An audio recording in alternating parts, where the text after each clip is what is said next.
Happy Derby Week and welcome to the neutral site. On the heels of the NFL draft and quite a newsworthy week, it is Romeo Langford Eve and Griffin is sitting in a pool of sweat right now. Griffin, can you confirm this? I can confirm. And also, even though I don't think there's much suspense left, but Griffin's going to be in that pool of sweat anyway. He's going to IU. You're not wrong. Jared, what do you have to say? He's going to IU. Landon. So he's very clearly not going to IU anymore. Jared's got now he's going to Notre Dame. He's I've been on Notre Dame since day one. Last midnight. Jared's got that Charles Barkley kiss of death. We'll see. We will see. It should be an interesting day tomorrow. Landon, what are you up to? Do you have anything to say about anything tonight? No. Not at all. Well, that's a first for everything, I guess. So we're going to get to our first topic. Which is well played. I would like to congratulate the Indiana Pacers for beating the Cavaliers on aggregate. Yeah, I think they beat them on away goals too, actually. So congratulations to the Indiana Pacers for moving on to the second leg of the NBA tournament, the NBA Cup. That's what we'll call it, the NBA Cup. NBA Cup. Oh boy. Well, I guess the big story from the past week, besides the NBA playoffs, we've already kind of talked about extensively, was the NFL draft. And our beloved and supreme leader and forever leader of Louisville football, Lamar Jackson, was selected with the 32nd pick of the first round after Jared made a point of saying like 8 times he would not be a first-round pick, and how the Ravens were definitely taking Cortland Sutton, or basically any player not named Lamar Jackson. With Lamar right now. How many times has he said it? Once already, and we're 2 minutes into the show? What? We have a... Say what? He's right. You kept texting us. You kept texting us in the group message and said 7 times, man, I don't care if they trade up. They're not going to take Lamar. They're going to take Cortland Sutton. How many times did the team trade up that he swore they were taking Lamar? Like the Saints? Which made sense. Okay, we'll get into that later, because we will talk about how nonsensical that was later. But. Oh, boy. That's a nice segue, though, into our winners and losers of the NFL draft. And I think we all kind of have one unanimous team that absolutely stunk it up in this draft, except for Jared. Jared's going to disagree with us on this one, but... Sounds like you want to take it. No, hold up, Jared. Let the man speak. This is news to me. Yeah, what are you talking about? I'm talking about the fact that the Bills traded up to take Josh Allen. That's terrible. Like, I have nothing against Josh Allen, and I hope he does well, but, dude, they took Josh Allen in the first round of the draft and gave things up to get Josh Allen. They didn't even need to take him. They just signed A.J. McCarron. That didn't make any sense. A.J. McCarron, and he's relatively young for a quarterback, too. Yeah. Go ahead, Jared. Defend Josh Allen for the 90th time this week. Defend bad Richard Lego. No, hold on. Who got what quarterback was drafted after Josh Allen? What does that have to do Tom with Brady it? went number 200 in the draft, Jared. What's your point? Jared, you're making this worse. If anything, that they traded up to get Allen. That makes this pick even worse. Oh no, I'm trying to coerce HP into saying the words again, just so that I can laugh. I'm just saying the words. Starts with an L, starts with a J. Say it. No, Jared, suck it. Oh, but no, that was not good. That was not good. They could have taken somebody like McGlinchey, considering they just lost Wood or Incognito. But what do? They picked Josh Allen. Yeah, they picked former Richard Lego. They waited until the 5th round to take a offensive lineman. I mean, I don't have as much against the Edmonds pick because I like him, and I know HP likes him because he's an ACC product. He is good. But, he's good. But their issue is on the interior, and then they don't address the wide receiver issue. They have no weapons on that team. Kelvin Benjamin's good, but he's an injury risk. And then Zay Jones has the hands of a stone. I think Nick Richards has better hands than Zay Jones. Had to get our weekly Nick Richards dig in. There we go. Yeah, we hate Nick Richards in here. No, but I don't understand what the Bills were doing. I know it's Brandon Beane's first draft and all, but you got to – I mean, hopefully he hasn't ticked off Bills Mafia just yet because they might be coming out on him real So soon. go ahead and classify them as Josh a Allen's loser. the perfect quarterback for the Bills. Oh yeah, the mediocre Bills. So they Yes. can be terrible for 3 years? Yeah. No, dude. I mean, Bills tanking doesn't really Mafia- work in the NFL, but Dude, Bills Mafia already loves him. Bills Mafia already loves him. They're going to be shotgunning beers in the parking lot in Josh Allen jerseys, and if that's not the most perfect thing, I would not be surprised at all if Josh Allen walked out in the parking lot and started shotgunning beers with Bills Mafia. And that is why Josh Allen will be a Hall of Famer. I'll tell you another. Didn't Charles Barkley play a game just completely drunk? It was the Probably. 80s. It was the 80s. Everyone did. Everybody was doing it. Yeah. if we're being honest, and in the 2000s, everybody did it high, and now I guess in Right. case J.R. Smith, but Josh Gordon. Josh Allen will be fine then. Just, crack a couple before the game, get your nerves down, he'll be all right. I'll tell you who I think another loser was, and that's the Dolphins. Anybody else think that too? they didn't draft Lamar at 11, so I agree. Well, no. My thing is, okay, Minkah Fitzpatrick I think is going to be a heck of a player. I think he went a little lower than he should have, but I think he's going to be a great player. But if you're going to sit here and act like Ryan Tannehill is the future of that team with 2 ACL tears and he's proven he can't play more than 10 games a year, it's Sam Bradford all over again. They should have taken a QB, especially considering their backup is Matt Moore, who's not getting any accolades anytime soon, and Rosen was picked one spot ahead of him. Then they don't do anything after letting the Ndamukong Suh go, and they have no defensive linemen. I mean, it's got to be rough to be a Miami fan right now. I disagree with them being a loser just because Minkah Fitzpatrick is so good and he's going to be a difference maker on that. He's good value. On that defense, and then I don't really get drafting 2 tight ends. They are both really good tight ends, but I don't understand drafting 2 in Gesicki and Smith. Jerome Baker's good. I think he'll be a good replacement for Ndamukong Suh off the edge. I can respect that. Especially with how big Ndamukong Suh's contract was. Now, HP, we know there's one loser you really want to talk about, so do you want us to give you the floor? Are we just going to hate on this whole draft? We're not even going to talk winners, are we? We'll Everybody get to the lost. winners. This draft sucks. We started out with losers. You can't just go back and forth. I mean, you can. We're saving the best for last. Just Can I do my loser then? Yeah, lose sure. your loser. My loser is the Oakland Raiders. Oh, yes. I think that they was did a a rough draft. one. Because they needed to shore up their defense because it's literally just macking a bunch of dudes on defense. They had no secondary, and they wait till the 4th round to draft a corner. Now, I will admit they got a steal, I think, in Maurice Hurst out of Michigan in the 5th round, but they draft their first 3 picks go 2 linemen and a nose tackle out of Sam Houston State. They drafted a lot of FCS guys, and I know it's kind of unfair to analyze someone and judge them based on where they went to school, but I'm a pretty firm believer that if you're not playing good competition in college, you're not going to be rated at the NFL, at least not for a couple of years. HB, I'm going to go ahead and assume we all know you're a loser, but go ahead, spill it for us. And also, I guess the Raiders are just going to roll with Marshawn until he's 60.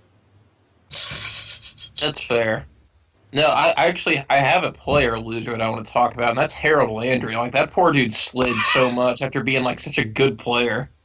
No, wait a minute. No, HP, that's not even the worst part about it. He got his name called wrong by Vince Young. His name was Honor Landry. Did you hear that? Are you kidding me? No, I didn't hear that. You didn't hear. That's Even awful. they brought Vince Young there, and he said they have the paper that says Harold, and he yells out loud, "Honor Landry." God, I was surprised by that too. Well, my team loser is very clearly the New Orleans Saints. Yeah, there you go. New Orleans fans. You're just New salty. Orleans. You're just New salty. Orleans. Yeah. Oh, come dude. on. That was a terrible move trading up from Davenport. That was awful. And Griffin, you know it. I can hear you through this wall right now. That is terrible. It was New Orleans terrible. fans I were was just played making a more. joke.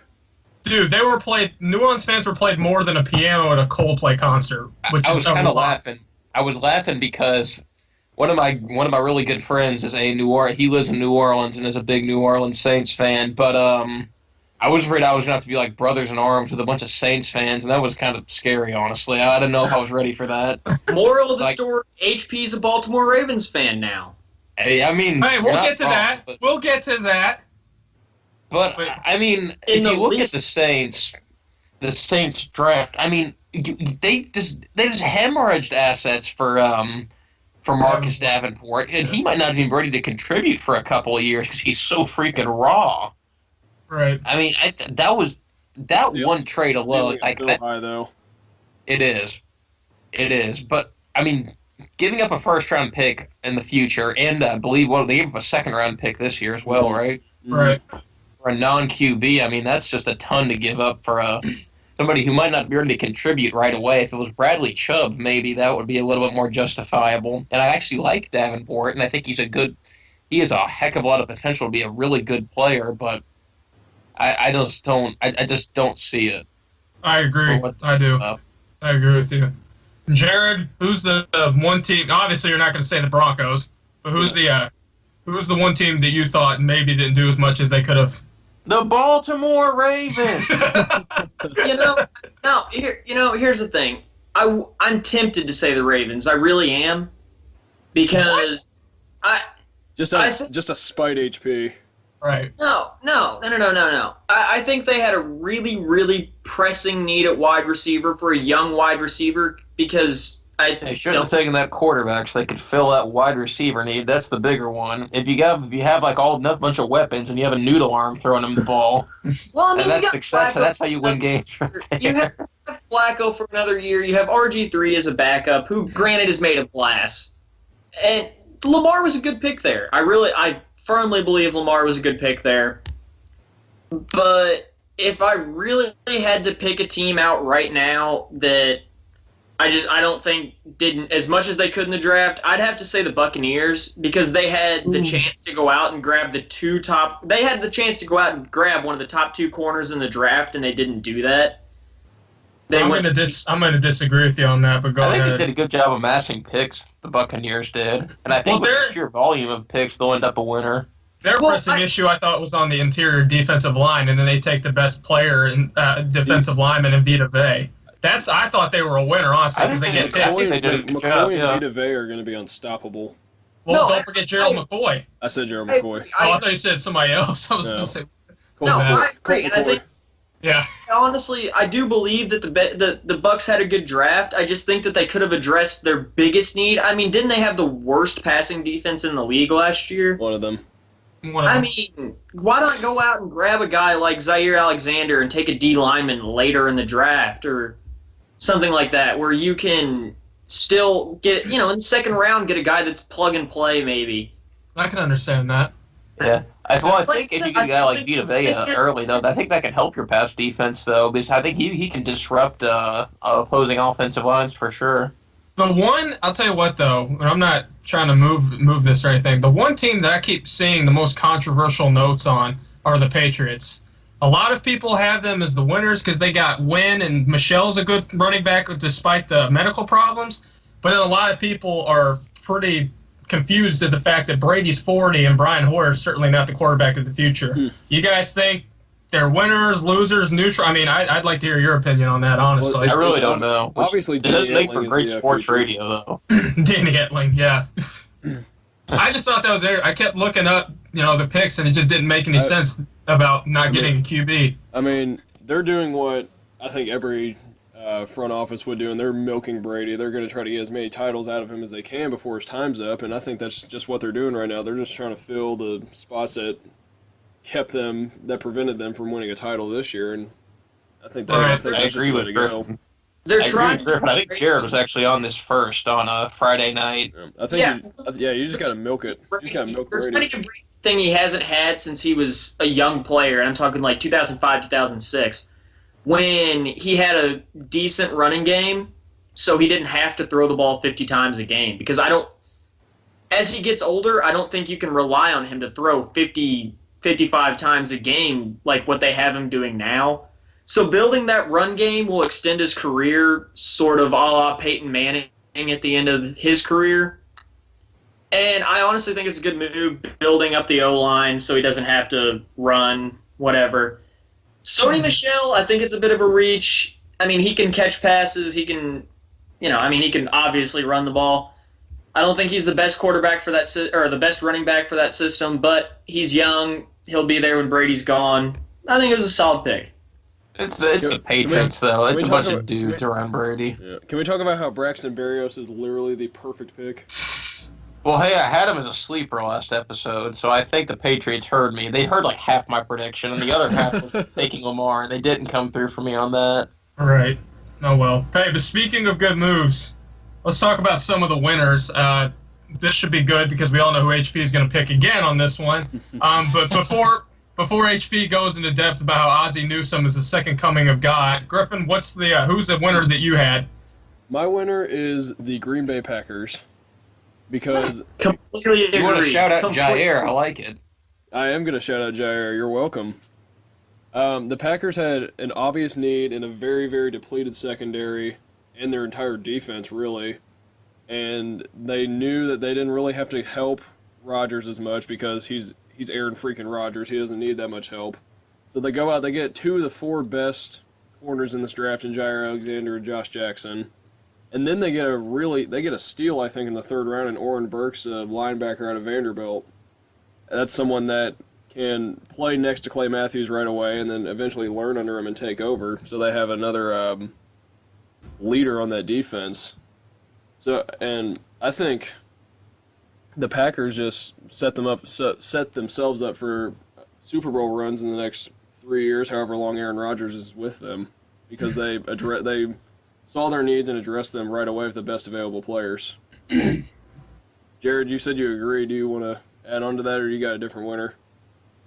My different winner is the Denver Broncos. Of course. Shocker! Why did I ask? I mean, okay, hold on. This will be good.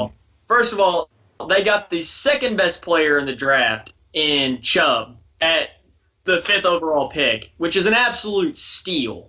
Chubb and Von Miller will be crazy good Chubb together. and Von Miller together. I mean, opposing quarterbacks will be having nightmares about them for the next 3 or 4 years. They also went out and got two stud wide receivers. The Deshaun guy, I can't remember his last name right now. He's a real stud if you can't remember his name. Huh. Shut up. I'm just messing And then the guy the guy I think is the best wide receiver in the draft in Cortland Sutton, who's just absolutely insane. I actually called that pick the night before. I have evidence about that. So I think they addressed all their needs. They have their quarterback. I think the Broncos are the #1 winner in this entire draft. The Broncos really like the strategy they won Super Bowl 50 with, so I guess they're just going to go super good defense carries noodle arm quarterback. Hey, Case Keenum's a good quarterback. The jury is still out on Keenum, in my opinion, just because Case Keenum only had one good year. We've seen a lot of quarterbacks. We've seen a lot of quarterbacks have one good year and turn around. Rob Johnson for the Buffalo Bills in '99 is a great example. Gunslingers like that. I think that's a very good comparison for Case Keenum. Matt Castle. Or Matt Castle, sorry. Sam Cassell's in the NBA and doing whatever he's doing. But I'm going to go ahead. Jared, if you're done, I'll go ahead and talk about mine. Go for it. I thought the Cardinals were the biggest winner of this draft, and honestly, I would totally agree with the Cardinals.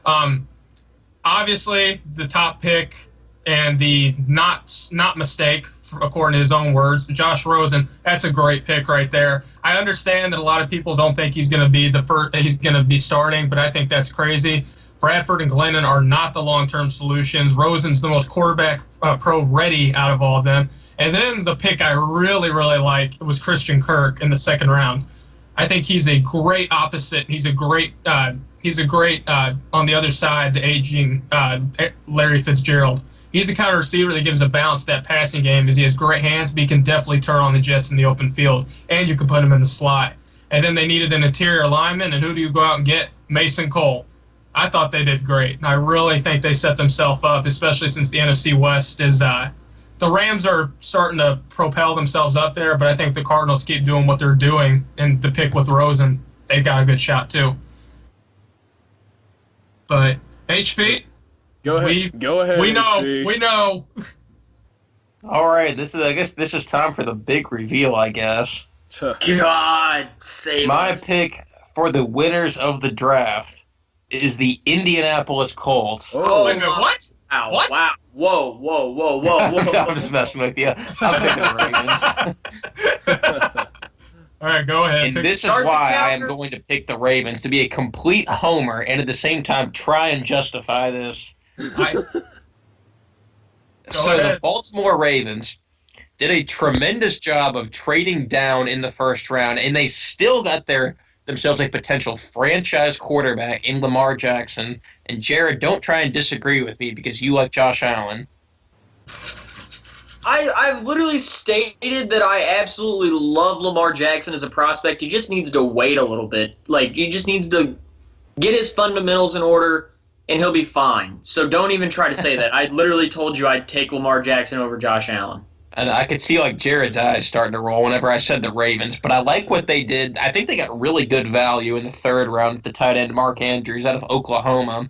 And I also think they got really good value with Orlando Brown in the third round. I thought they did a great job. hey, That's a great remember, thing. That was the first team All-American left tackle they got in Right. college.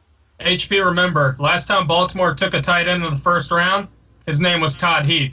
Todd Heap turned out to be pretty dang good, so we'll see what happens. We'll see what happens with Hayden Hurst. He's an Right. interesting prospect. I think he's a potential. He could be a potential day one starter for the Ravens right out of the gate. I don't So see why not. He's an interesting prospect, but I want to go back to Orlando Brown because I think they took advantage of him having some atrocious numbers at the combine. But I mean, who the heck cares how fast Orlando Brown runs his 40 time? I mean, he needs to block for about 5 or 6 seconds, and that's it. Lamar can run the 40s. Orlando Brown just needs to keep him away. HP, you should care a lot about how fast the combine. I don't know how fast my offensive tackle runs his 40. This ought to be good. I mean, in terms of that 1/10 of a second that he's going to have getting down the field, it's going to be a killer for run blocking, Jared. Hold on, sorry, I lost you guys for a second. No, but no, when they're doing, whatever zone reads in a couple years and Well, yeah, but this is RPOs, a 40-yard dash, man. This isn't this is not a burst off the line. The 40-yard dash and shoot, I don't know the appropriate football terminology, but him kicking out across the line to block that interior linebacker so like Lamar Jackson or whoever can get through, get up the middle. What does the 40-yard dash have to do with that? That doesn't even make sense. Oh, boy. All right, I guess we lost Jared. Yeah, well, I guess whatever. Jared, hold on. Hey, can you hear me? I'm back. All right.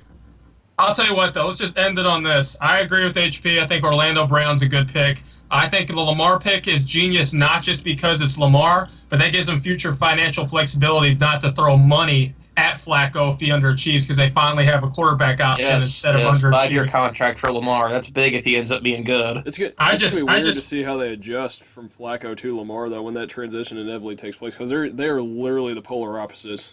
Right, but you got to remember, though, Greg Roman has experience working with Donovan McNabb and Michael Vick, and he's really good with dual-threat quarterbacks. So I do I have agree. something controversial to say. You always do. Go ahead. Am I the only one that thinks that Saquon Barkley at the number 2 pick isn't actually that great of a pick? That I don't like that from the Giants. I like it for the Giants just because he fits so well. Completely disagree. I'm throwing the flag on that one, HP. Well, all right. Well, I'm going to throw the challenge flag after you're done. I will explain my reasoning, but I'll let you go first. Okay. What is the one thing the Giants were such a one-dimensional offense last year when they lost Odell and when they lost Brandon Marshall to age. They didn't really have anything else to fall back on. Now you have a running game. You have a decent O-line. I mean, at least that's something. You're not going to be a pass-happy team anymore that only really works if you're the Patriots. I actually agree with Jared for the most part on this one. Everybody, record that statement right now that Landon agrees with Jared. I understand the whole. I think out of the biggest needs between the two, they should have gone with Saquon. Obviously, I'm not going to dispute if you said they should have taken Darnold or even Rosen. I agree with that too. But if we've seen anything, the New York Giants have been successful when the running game has been the same. They haven't really had that runner since Brandon Jacobs, and when they drafted Paul Perkins, everybody thought that he was going to be the next big thing. He faded out. Wayne Gallman hasn't done much. So they really needed a running presence in there. And frankly, I think Barkley is a better pick right now just because of that balance. So on draft night, I can't remember which analyst said it, but they said Saquon Barkley will operate in that offense a lot like Tiki Barber, but with more potential. And I think that is the best comparison ever. You're going to see Saquon catch a lot of balls out of the backfield, and you're going to see him pound the ball in between the tackles a lot. And I think that adds a dimension to the Giants' offense that we haven't seen in years. Okay, I think here's why I don't really like the Barkley pick at number 2. My first reason is that he's going to start out as one of the highest paid running backs in the league, and I don't know if that's a great move for the New York Giants just because of the fact that running backs, they just burn out so fast. And if he's good in a couple of years, and obviously you want him to be good, and I think he will be good, you're going to be in the position of where you're going to have to pay him a whole lot of money.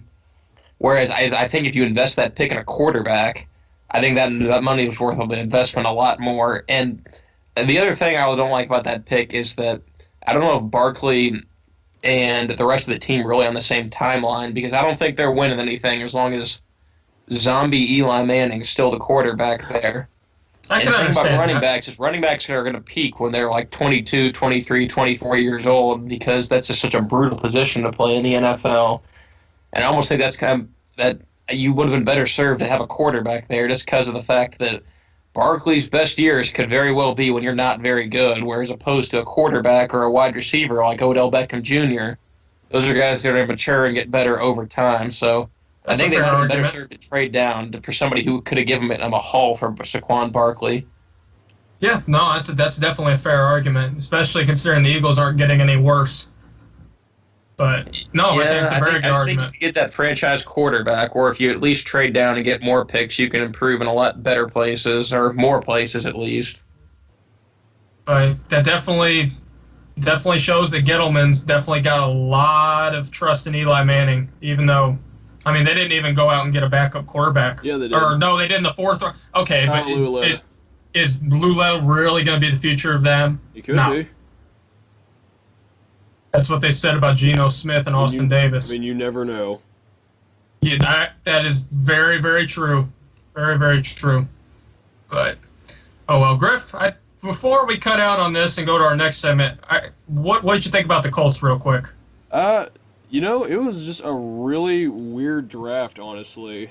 They hit the nail on the head, obviously, by getting Quentin Nelson first. They need a quarterback because Andrew Luck might never play football again. Yep. They should have taken a quarterback. No. They should have taken a quarterback in like the 2nd round. No, they shouldn't have. Okay, the 3rd round. No, you're wrong. The 5th round. Jacoby Brissett is fine. Whatever you say, Griff. But they did. The name of this draft was obviously protect Andrew Luck. They used 2 of their first 3 picks to get All-American guards. So, I mean, that should not be a problem for years to come, I think, protecting Andrew Luck. But then some of the other picks were just kind of weird to me. Darius Leonard out of South Carolina State. They draft multiple skill position players and defensive edges. As much as I like Hines and I really, really like Deion Kane as a wide receiver, I think he's going to be the 2nd best receiver on the team this year. There's just a lot of head scratchers, but I trust Ballard. He has a really smart football mind. So we'll just have to wait and see for a lot of these guys to develop. I wish they would have taken a right tackle. That's their biggest issue, because between Denzel Good and Joe Haig, I mean, yeah, maybe. But I do like Braden Smith, and I like the Quentin Nelson pick, obviously. The thing with Braden Smith, though, I think he's pretty versatile, so they could potentially move him to a tackle position. Right. Now we just need Ryan Kelly to stay healthy. Yeah. I wish But- they would have addressed the secondary more. But all in all, it was a pretty good draft. I think they just needed to get talent on the team, and they got talent. Yeah, I refuse to pick against Ballard, but that's just my humble opinion. So we will see. But until then, maybe we'll talk about this in the near future. Probably not. But I think we're going to move on to our next segment. We're going to take a quick break here at the neutral site. And coming up, we're going to talk about the NCAA Commission on college basketball and their recommendations. So stay tuned.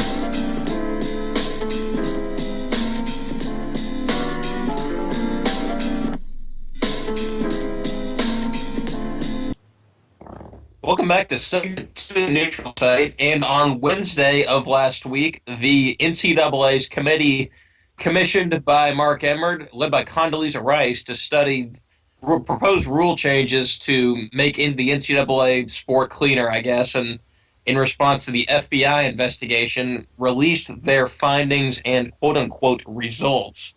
And to say the least, they were a little controversial. Does anybody care to fill us in on the good? Landon, you. I thought some of it was good. Now, obviously, I'm going to be leaning towards the side that you all have made very abundant off the record. I don't think some of it was bad, though. I think favoring allowing eligibility to players until they sign a pro contract, which is similar to the Olympic model, that's something I've been vouching for. I think working... You can go ahead. I don't like that, but you can keep going. I think working with the NBA and USA basketball are great suggestions, too, as well as I think the paid degree programs are actually a really, really good idea, personally. That's the one thing I'm actually glad they talked about. Also, I know how we've talked about NCAA has some sort of bias and their decisions are very uneven. As in some cases, HP is looking at me like I'm talking about Kentucky, but I'm not. But I think turning this jurisdiction over to a neutral party is a great idea. That way there's no conflict of interest, or it just shows there's some partiality there. I think some of it was good, though, but at the end of the day, I think they missed on a lot. So go ahead, HP. I know you've wanted to murder this since the day it I've came been out. wanting to tear into this for like almost a week now.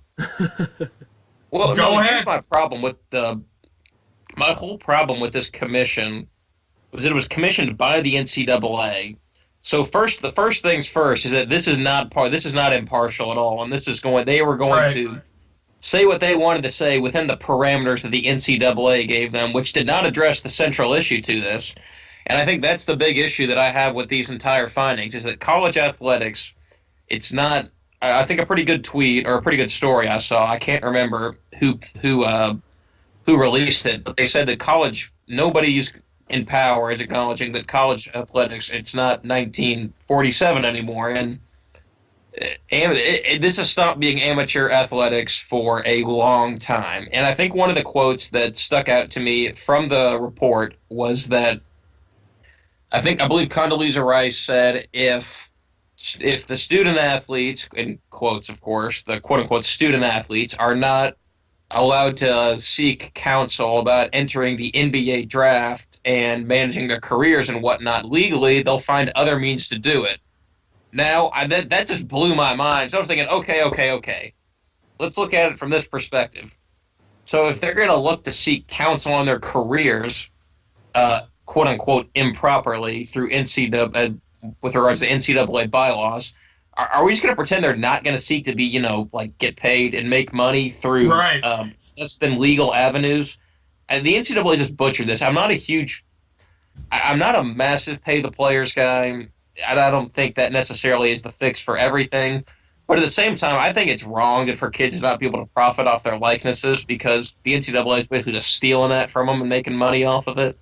And in my opinion, that's the big thing they've just gotten completely wrong, is that they just refuse to accept that this isn't amateur athletics anymore, and that they are making billions of dollars off of college athletics, and that they don't want to do anything about it because they want the entire slice of the pie, if we're being honest. Griffin, what was your take? You said you liked the thing about how they keep their eligibility unless they're signed on a contract.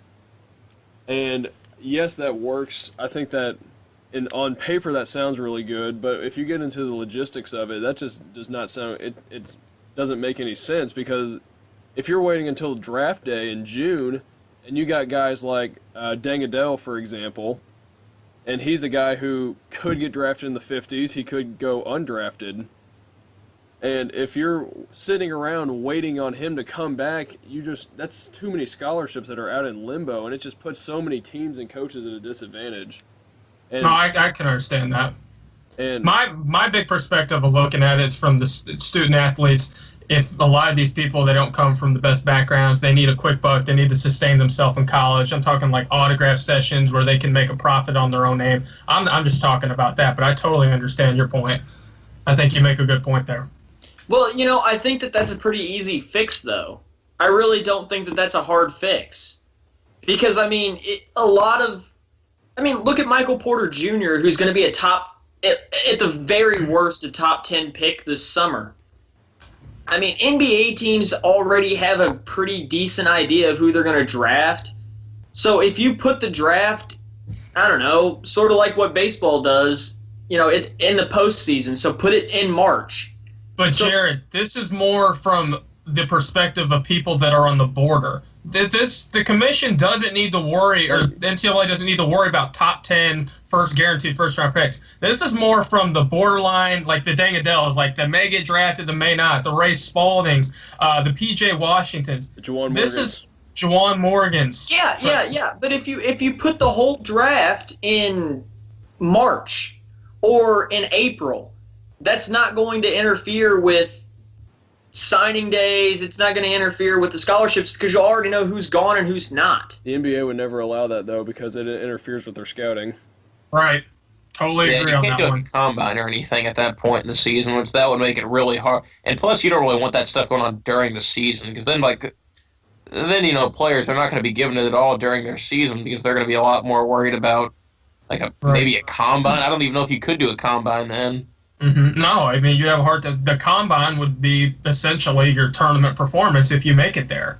Players that don't make the tournament would essentially be punished because they don't have that exposure if that is the combine. Yep. Well, I don't think that would be as big of an issue as what you all think it would be because we already see guys in college football that sit out the postseason.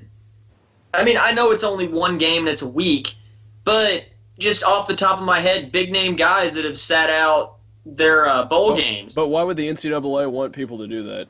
Exactly. Oh, people still watch the games. People still go to the games in droves. It's still a huge game. Okay, but the football and basketball... But the quality goes down, and over time that wears on you. Football and basketball are terrible comparisons because there's 82 people on the sideline for football, and there's way more stars by proportion in football than there are in basketball. A good team maybe has about 2 or 3 stars usually. I agree.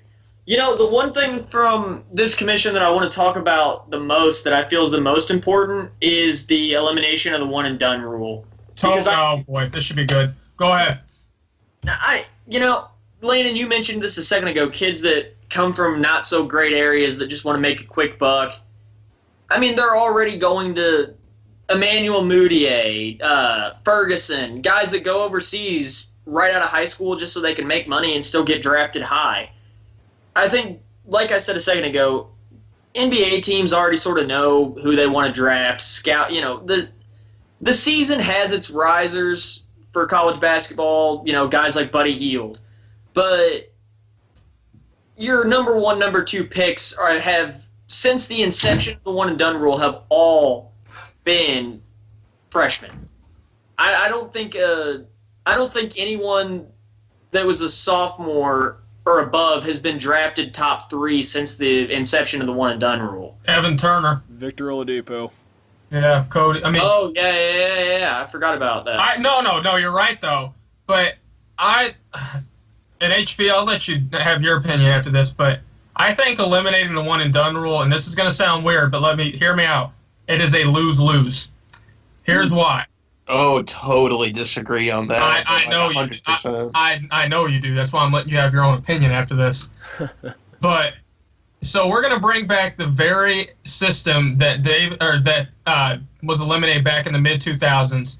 We didn't want to do it. We said it was underpreparing kids. It was completely neutralizing the whole point of the NCAA to get kids in education, all this and that. However, though, I just think it's a giant lose-lose. Either you lose out on talent for the NCAA and the NCAA loses revenue through the system, or the NCAA still continues to face heat as they don't allow players to get paid, and they're still making millions of dollars a year. I just think it's a lose-lose either way if you don't pay these guys. Landon, I have a problem with one of the points you made. Go ahead. The guys that are going to be high draft picks, the guys that wouldn't go to college if the one-and-done rule was gone, Right. like your Ben Simmons, are they really there for school, or are they there because they have to be? Ben Simmons had like a 1.7 GPA or something ridiculous. One-and-done players are not getting an education. Jared, I know that. I'm talking from the standpoint of the NCAA. Everybody knows that Simmons didn't go to school because he wanted to learn about history or stuff like that. No, he had to go. All I'm saying is this is not what I'm speaking of, my viewpoint. That's from the NCAA, because in the end, that's the head honcho in this, not us. Well, frankly, obviously, if you're going to abolish the one-and-done rule, you're going to have some kind of minimum amount of time you have to stay in college. 2 years. Right. 2 years. I have no issue with 2 years. Yeah. I really don't. I don't even think they should have a minimum college requirement. Here's the problem. Here's the problem with this entire thing. Here's the bottom line issue. It shouldn't be about the NCAA. It shouldn't be about, guys going to the NCAA so that the NCAA's product is good. It should be about the players. Well, you're absolutely right, but that's just not how it works. It should be completely about the players. It should be, but the players don't, for some reason, get any cut of the money. Now, hold up, Jared, though. I do want to hear HP's counterpoint on mine, because I know we totally disagreed. Which counterpoint, which point do you want me to respond to first? All I know is I was talking, you said I totally disagree. Oh, about it being a lose-lose for the NCAA. I mean, I don't mean for the students. I mean for the NCAA. For the NCAA? Well, for one, the NCAA needs PR about as bad as any organization in the history of organizations right now. But not. So that's what they're getting a ton of negative PR, though. Here's the whole problem with the lose-lose situation. It's definitely not a lose for the league. Right. It's a lose situation for the league because there's going to be a lot more Josh Selby's getting drafted than there will be Anthony Davis's, because I agree. The scouting kids in high school, it's just that is not an exact science, because bringing up Romeo Langford, I want to be a hater here for a second. When he gets to IU next year, Romeo in high school, he's never played against kids. I think he's played against one kid with similar athletic ability during his 4 years at New Albany, and that was Brian Bowen. God help us all on that one. But Darius Bazley. Right. Darius Bazley. I'll give you Darius Bazley as well. I'm not saying Scruggs, but I think I'll give you those two. Trace Jackson Davis. Jaron Jackson. Sorry. All right, guys. As much as I'd like to name every single player Romeo's played. Griffin Libbs. Yeah. Yeah, but no, Reese HB, Libbs. I understand. I know my take's not a consensus by any means. I just think for the NCAA, either you're going to face negative PR or you're going to lose out on talent. That's just my take. But their product, the problem is nobody watches for the players in the NCAA. That is totally different than the NBA. In the NBA, people watch for the players. And Indiana fans, Kentucky fans, Louisville fans, they don't care if their teams are good or bad. They will watch no matter what. And that's why, though, I think if you eliminate one and done NCAA, people are just going to stop caring because they got all this top talent going to the NBA, and really it's like the college teams are getting survived scrapped. for 100 years before that without the it survived from 1939 to 2005 without that. And then people got ticked of it, and eventually there was an evolution that led to the rule change. So there's going to be some It had everything to do with the NBA. GMs were tired of going to sweaty AAU tournaments to scout kids, and they were tired of having kids bust on them. They didn't have enough scouting, so that's why they changed that. But they're proposing going back to that same system. That's what confuses me. They're not even introducing... That system works even less than this system because it's an... I totally agree with you. I agree with you on this. I don't think going back to the mid-2000s 90 system is a good thing. I really do not agree with that. Steve, I think I said that wrong, but the one and done is just a horrible system. It's terrible. It's a terrible system, as you'd like to say. I just don't understand why. I just don't get why this is a lose for anybody besides maybe the NCAA. But the NCAA knows they've got to do it eventually. Right. Hey, You got to think that kids going straight from high school to the NBA. How many is that going to be? 10. That will be like 5 kids a year, 15, maybe. 10, 15 at the most. How many kids Possibly. in 2018 do you think could go to the NBA right away? I think maybe 3 or 4 is what I would say. But then again, I mean, I can see there being more just because we've seen players like Trae Young or players that maybe like go to not as big, like they're obviously Power 5 teams, but they're not big like championship teams or championship contenders, and they go and do it by themselves, and that's going to give these kids the perception that, heck, I don't need a team. I'm the star. I can go ahead in the NBA and kill it already. Okay, Landon, can I ask you a quick question? Am I going to get roasted? No, I'm just going to ask you a good. question. Go for it. Did Markelle Fultz, being at Washington, do anything for college basketball? No, it did not. They were terrible. No. Nobody ever watched them. Did Ben Simmons, did he do anything for college On basketball? the Kentucky, counterpoint, so yes. on the counterpoint of Okay, that, true, that could just true. prove that guys would be like, okay, we've seen Fultz, Simmons, they didn't get anything out of college. Let me just go straight to high school. You could make that counterpoint too. Hold on. I have a proposition right now. Oh boy, Jared Emmert, go ahead. I have a proposition. So I live about 10 minutes away from the NCAA headquarters. What, are you gonna go egg them with Fabergé eggs? No, I am going. I've already done it. No, I will be the Martin Luther of the NCAA Reformation, and I will post a list of grievances on their window if we write them up, and we can. I will literally live stream this from the neutral site Twitter page. I'll live stream it. If we can come up with a list of grievances, post it in the comments down below, like your one grievance, and we'll pick one. Yeah. Yeah, we'll pick them. Mark Emmert, give us 2013 back. Yeah, and I'm telling you, I will walk and post it on the door of the Give us our NCAA. 9 games of Peter Jerkin back. I'll post it on the door of the NCAA. You have my word right now. I will be the Martin Luther of this NCAA Reformation. Okay, ladies and gentlemen of the neutral site, that was Jared going off on something he's not going to do, but that's okay. I do love the idea, though. That would be very comical. I'll literally live stream it. You have my word. Whatever. I'll tell you the one thing. Go ahead. One thing I did love about this is how they said they were going to be unbiased. Well, they say they're going to be unbiased, but towards punishing people, unbiased in quotation marks. Because I think we've seen this with UNC, and we've seen this with Kentucky. Funny. You just had to bring them. Go ahead. I'm not going to say anything. No, I just think the NCAA picks and chooses who takes the heaviest blow. I mean, you look at when Larry Brown got caught at SMU. SMU got the death penalty in basketball. Would that ever happen to UNC? No, because UNC is the golden child. No. I totally agree with you. And they talk about bringing in a third party, an unbiased party, to help lay down these punishments, and that's something that I really like. I know HP probably really likes that. Ooh, that's a low blow. Well, you're not wrong. I don't know how Louisville got the shaft there. They're the third. They generate the third largest revenue in the NCAA. I'll tell you why. Because I could go on a tangent about this, but that's like a summer episode. Because they had to look strong when they denied the whole UNC scandal, made it not look like an academic one, so they had to punish some school that was having. Okay, cool. We don't have to do that episode anymore. Thanks, Landon. This whole thing reminds me of the movie. Basically, what's coming out of this 20 minutes is fire Emmert, pay the players. No, this whole thing reminds me of the movie Blue Chips. Really? You're gonna base this on a movie, a fictional movie with Shaq Rick and Nick Pitino made a Nolte? cameo, Landon. This is real life. I don't care. You're basing this on a poorly received movie from the 90s. Come on. Hey, I liked that movie. No. Yeah. Come on.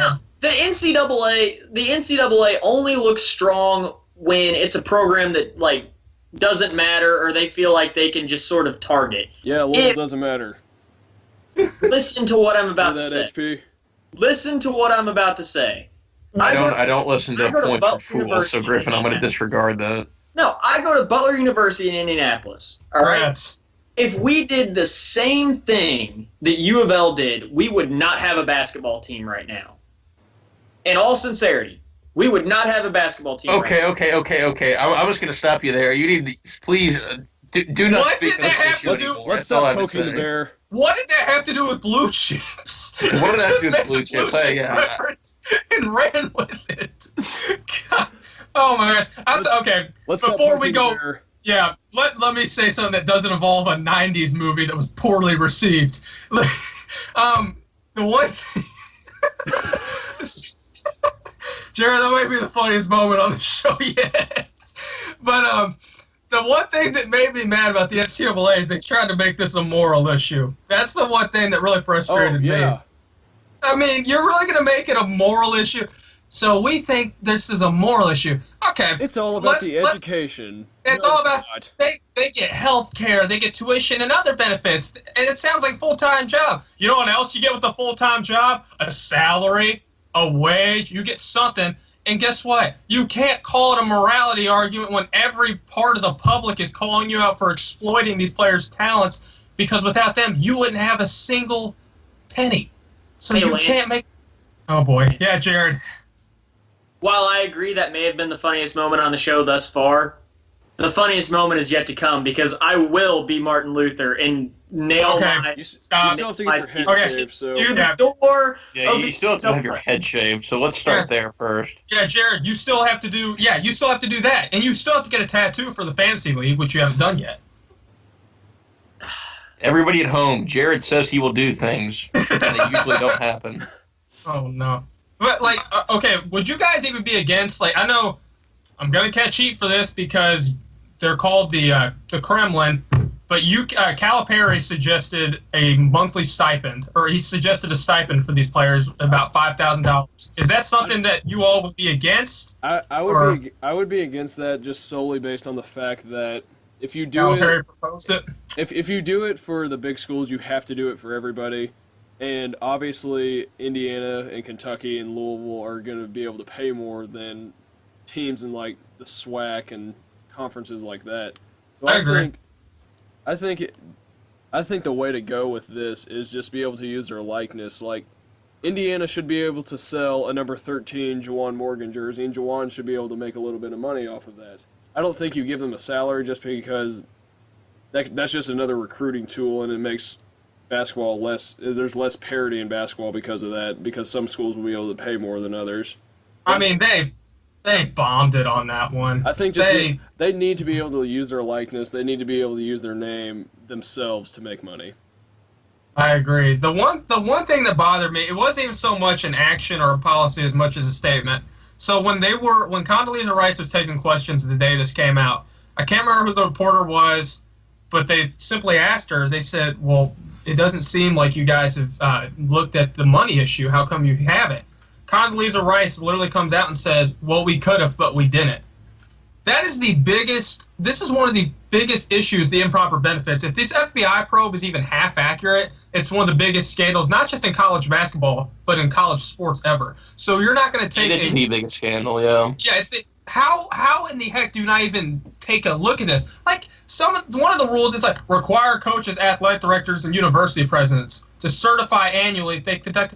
There's still going to be teams that just barely put any effort in that are going to act like they did. You can still commit fraud through this. That doesn't make any sense. I will say this: they already do this. Like you already have to certify that a player is eligible to the NCAA, but obviously, like some schools just cheat, and some just don't care, or some people, they don't, or they don't have the knowledge that an agent paid them money or such, whatever. Who was the kid? So they already do this, but I think they were just kind of restating that. What was that, Jared? Who was the kid at Kansas 2 or 3 years ago? Was it Cliff Alexander? Probably. Who he came to Kansas and had played like 1 or 2 games, but wasn't actually eligible, and then was basically kicked out this year. No, Chet Diallo. Oh, yeah, Diallo. Yeah, he was basically kicked out of the NCAA, wasn't he? And then he was basically forced to go pro, and I mean, you can see what that's done for his career. Yeah, he made it further than the Lakers. Yeah, there's just that's brutal. But I just like one of these two. Through their contracts, require coaches and athletic directors to comply with NCAA investigations. That's kind of a hit or miss. Obviously, we saw Bruce Pearl basically give the middle finger to the NCAA, which I think a lot of us would like to do at times. Right. But he gave them, the bird and basically said, lay off. I don't. A lot of these are just. It's like, well, no, really, you took time to think of that. There's just some of these are so common sense, but at the same time, it's like it's going to be hard enforcing all of these. So, at the end of the day, I don't know. I like some of the stuff. I really like the degree programs. But really, it doesn't. They miss. Issue.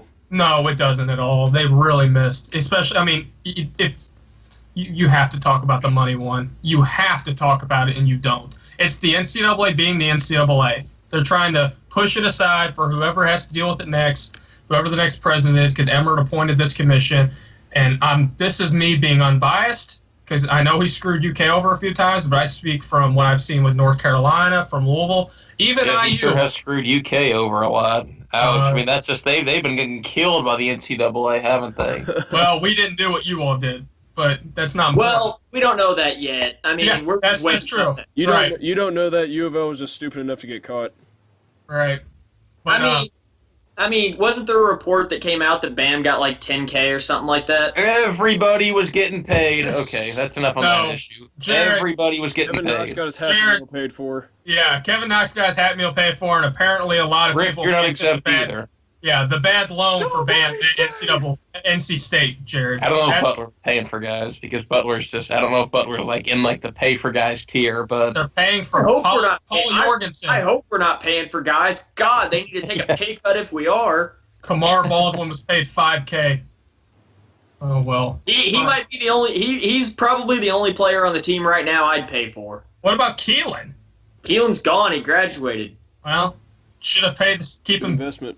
Yeah, but as much as I'd like to talk about Butler stars not named Gordon Hayward, I think we can vouch for another day for that one. But was there anything else that stood out? I know HP, we didn't get as much as your opinion because I was rambling, which I apologize. But or we can talk about Blue Chips the movie a little more. Hey, I'm all for it. Jared, that didn't make any sense. I'm not doing this. Oh my gosh, I'll save it for. No. Listen.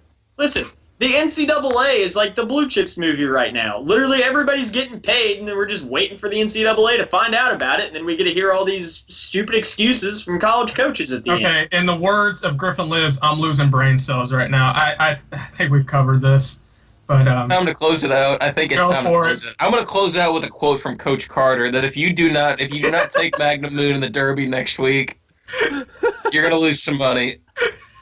The only thing that matters is Gronkowski's not running, and yeah. He's being replaced by Gronkowski the man. All right, I'm going to end this. We'll see you all next week. No, we need to know. Can we talk more about if you bring up Blue Chips again.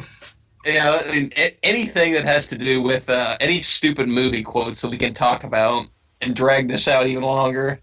Oh, boy. Okay, no, I'm putting it into it. Thank you all for tuning in. We'll see you next week. Until then, stay neutral and be sure to check out Blue Chips.